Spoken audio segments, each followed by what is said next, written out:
कहानी की शुरुआत जापान के जंगलों में होती है, जहां एक लड़का जिसका नाम तांजिरो है अपनी बहन नेजुको को उठाकर तेजी से जंगल में भाग रहा होता है। उसकी बहन जख्मी और बेहोश है। तांजिरो समझ नहीं पा रहा था कि आखिर ये सब कैसे हुआ। तांजिरो अपनी सिस्टर को कहता है, नेजुको मरना मत, चाहे कुछ भी हो जाए मैं तुम्हें बचाऊंगा। फिर हमें एक दिन पहले का फ्लैशबैक दिखाया जाता है, जहां तांजिरो कोयला बेचने के लिए जाने वाला होता है। तब तांजिरो की मॉम उससे कहती है, बर्फ से मौसम खराब हो गया है, कोयला बेच ले, कल चले जाना।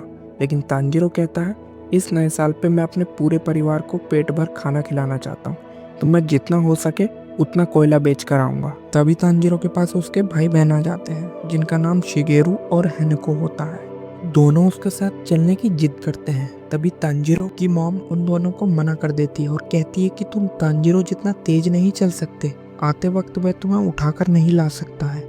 उसके बाद हेनको दोबारा तांजिरो के साथ चलने को बोलती है और कहती है कि वह उसकी हेल्प करेगी। यह सुन के तांजिरो कहता है कि शुक्रिया, लेकिन आज तुम्हें घर पर ही रहना होगा। फिर तांजिरो शिगेरू से कहता है कि जब वो वापस आएगा तब उसके लिए गिफ्ट्स लेके आएगा। यह सुनकर शिगेरू खुश हो जाता है।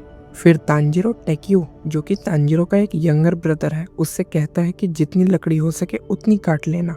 टेक्यू कहता है, अगर हम साथ में लकड़ी काट सकते काम जल्दी हो जाता। यह सुनकर तांजिरो उसके सिर पे हाथ रखता है और फिर सभी लोग तांजिरो को खुशी खुशी विदा करते हैं। रास्ते में तांजिरो नेजुको से मिलता है, जो तांजिरो की यंगर सिस्टर है। नेजुको तांजिरो से कहती है कि उसने रोकुटा को सुला दिया है, अगर ये जागा हुआ होता तो तुम्हें तुम्हारे जाने से बहुत रोता। फिर नेजुको आगे कहती है कि डैड के गुजर जाने के बाद ये उन्हें बहुत मिस करता है। थोड़ी बात करने के बाद नेजुको तांजिरो को बाय बोलती है और तांजिरो चलता हुआ कहता है, हमारी लाइफ इतनी इजी नहीं है, लेकिन हम खुश हैं और जिंदगी मौसम की तरह अचानक से भी बदल सकती है। यह बदलती है और आगे बढ़ती है। ऐसा नहीं है कि हमेशा धूप ही रहेगी और ऐसा भी नहीं है कि हमेशा बर्फ रहेगी। जब भी खुशियाँ तबाह होती हैं, वहाँ हमेशा खून की बदबू होती है। उसके बाद तांजिरो गांव में पहुंचता है, जहां एक बूढ़ी औरत तांजिरो को देखती है और कहती है, मुझे नहीं लगा था कि तुम इतनी ठंड में यहाँ पर आ पाओगे। फिर तांजिरो आंटी से पूछता है, क्या आपको चारकोल की ज़रूरत है? उसके बाद हम देखते हैं कि एक आदमी दुकान से बाहर आता है और तांजिरो से कहता है, मेरी हेल्प करो, मुझ पर प्लेट तोड़ने का आरोप लगा है, इसे सूंघ करके बताओ। तांजिरो सूंघता है और कहता है कि इसमें यह काम किसी बिल्ली का है।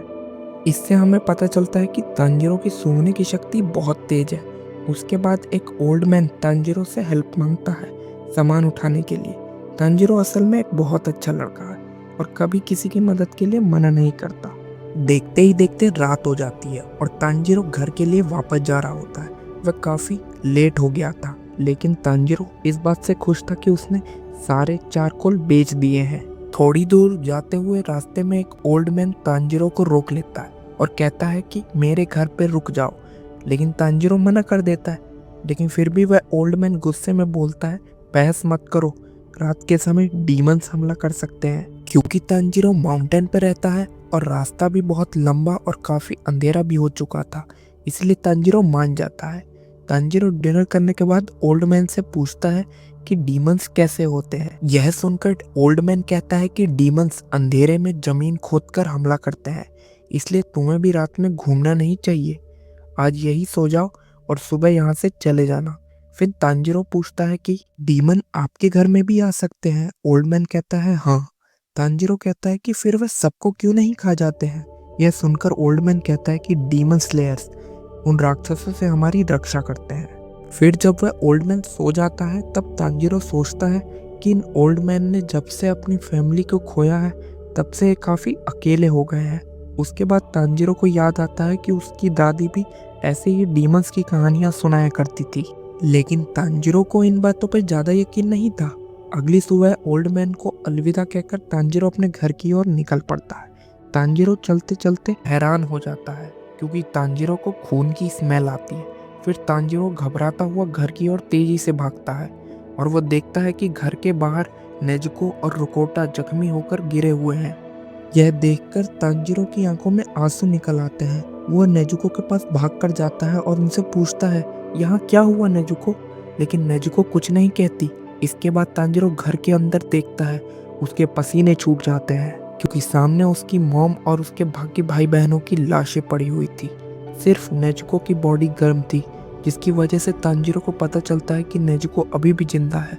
फिर तांजीरो बिना कोई देरी किए नेजुको को अपनी पीठ पर उठाकर भागने लगता है ताकि कोई डॉक्टर उसका इलाज कर सके। लेकिन आधे रास्ते में ही तांजीरो थकने लगता है और शहर का रास्ता सिर्फ आधा ही तय हुआ था। थोड़ी दूर जाने के बाद नेजुको होश में आ जाती है और तांजीरो को धक्का देती है, जिसकी वजह से तांजीरो और नेजुको ढलान से नीचे गिर जाते हैं। तांजीरो कहता है कि बर्फ की वजह से मैं बच गया। तांजीरो उठता है और आसपास नेजुको को ढूंढने लगता है। तांजीरो देखता है कि नेजुको एक पेड़ के पास खड़ी है। वह पूछता है कि क्या तुम ठीक हो नेजुको, लेकिन नेजुको उसका कोई जवाब नहीं देती और तांजीरो पर ही हमला कर देती है और तांजीरो खुद को बचाता है। लेकिन उसको समझ नहीं आ नेजुको ऐसा बिहेव क्यों कर रही है। फिर तांजीरो नेजुको का फेस देखता है। नेजुको का फेस एक डीमन के जैसा हो गया था। धीरे धीरे नेजुको की ताकत बढ़ने लगी थी और वह साइज में भी बड़ी हो रही थी। अब तांजीरो गिल्टी फील करता है और सोचता है कि अगर वह ओल्ड मैन के घर न सोया होता तो आज अपनी फैमिली को बचा सकता था। और खुद से ही कहता है कि भले ही वह बाकी लोगों को नहीं बचा पाया, लेकिन कम से कम नेजुको को जरूर बचाएगा। फिर हम देखते हैं कि नेजुको के आंख में आंसू आ जाते हैं, यानी नेजुको अभी भी ह्यूमन इमोशन है। लेकिन अचानक से कोई नेजुको पर हमला कर देता है और नेजुको खुद को और तांजीरो को बचा लेती है। तांजीरो उससे पूछता है तुम कौन हो। फिर तांजीरो की नज़र उसकी स्वॉर्ड पर जाती है, जिसको देखकर तांजीरो समझ जाता है कि यह शख्स एक डीमन स्लेयर है और वह नेजुको को मारना चाहता है क्योंकि वो एक डीमन बन गई है। डीमन स्लेयर तांजीरो से पूछता है कि तुम इसको क्यों बचा रहे हो। तांजीरो कहता है ये मेरी छोटी बहन है। डीमन स्लेयर को समझ नहीं आता और वो कहता है कि इसको तुम अपनी बहन बोलते हो। फिर जैसे ही ये डीमन स्लेयर इनकी ओर भाग के आता है, तांजीरो नीचे बैठ जाता है और देखता है कि नेजुको उस डीमन स्लेयर के पास है। ये देखकर तांजीरो घबरा जाता है। फिर डीमन स्लेयर कहता है कि मैं तुम्हारी बहन को मारने वाला हूँ। लेकिन तांजीरो डीमन स्लेयर को समझाते हुए कहता है कि नेजुको ने किसी को नहीं मारा, उसकी फैमिली पर डीमंस का हमला हुआ था और नेजुको ऐसे कैसे हो गई मुझे बिल्कुल नहीं पता। डीमन स्लेयर कहता है कि इसके घाव में एक डीमन का खून मिल गया है, इसलिए यह भी एक डीमन बन चुकी है और इसी तरह डीमन बढ़ते हैं। तांजीरो कहता है कि नेजुको किसी इंसान को नहीं खा सकती। डीमन स्लेयर कहता है कि क्या तुम मजाक कर रहे हो, अभी ये तुम्हें खाने ही वाली थी। क्योंकि नेजुको उसकी अब अकेली फैमिली थी और वो किसी भी हालत में उसे खोना नहीं चाहता था। इसलिए तांजीरो रोता हुआ डीमन स्लेयर के आगे रहम की भीख मांगता है और नेजुको को छोड़ने को बोलता है। ये सुनकर डीमन स्लेयर गुस्से में कहता है कि अगर भीख में इतनी ताकत होती तो आज तुम्हारी फैमिली जिंदा होती।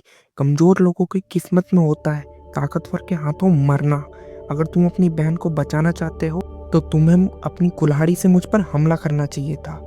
क्यों मुझे पीठ दिखाई, इस वजह से आज तुम्हारी बहन पकड़ी गई।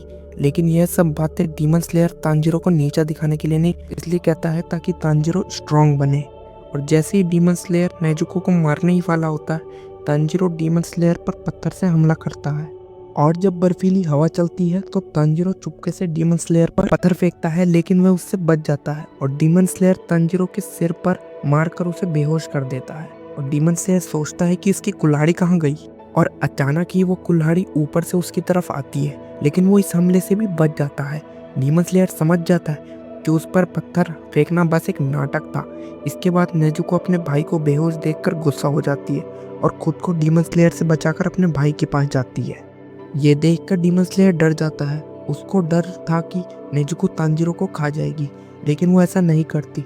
उसे अपने भाई को बचाने के लिए फिर डीमन स्लेयर के सामने लड़ने लगती है। यह देखकर डीमन स्लेयर हैरान हो जाता है क्योंकि उसने आज तक इससे पहले कुछ ऐसा नहीं देखा था। यह देखकर डीमन स्लेयर सोच में पड़ जाता है और सोचता है कि ये दोनों भाई बहन बाकियों से अलग हैं। फिर डीमन स्लेयर एक हमले से नेजुको को बेहोश कर देता है। आगे देखते हैं, तांजीरो के आसपास उसके भाई बहन और उसकी मॉम थी। तांजीरो की मॉम उससे कहती हैं कि हमें माफ़ करना, हमने तुम्हें पीछे छोड़ दिया और नेजुको का ध्यान रखना।